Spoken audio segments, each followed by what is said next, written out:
এখনো দেখি রাজপথের মধ্যে বুক ফুলিয়ে হাঁটে। আমি বলতে চাই, এই তোরা হলে এই সমাজের নব্য রাজাকার, তোদের এই বাংলাদেশের ঠাই নাই। তোরা আমাদের জাগ্রতর হাজার হাজার ভাইকে তোরা খুন করে দোস, তোরা খুনি, তোরা খুনি, তোরা খুনি। আসসালামু আলাইকুম।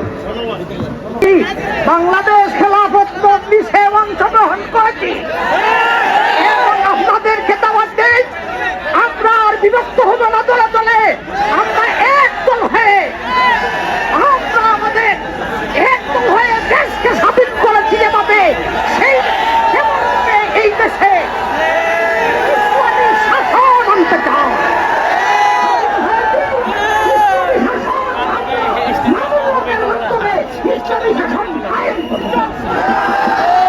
সংগ্রামী ভাইয়েরা, এ পর্যায়ে আপনাদের সম্মুখে বক্তব্য রাখবেন বাংলাদেশ খেলাফত মজলিসের কেন্দ্রীয় যুগ্ম মহাসচিব মৌলানা আতাউল্লাহ আমিন।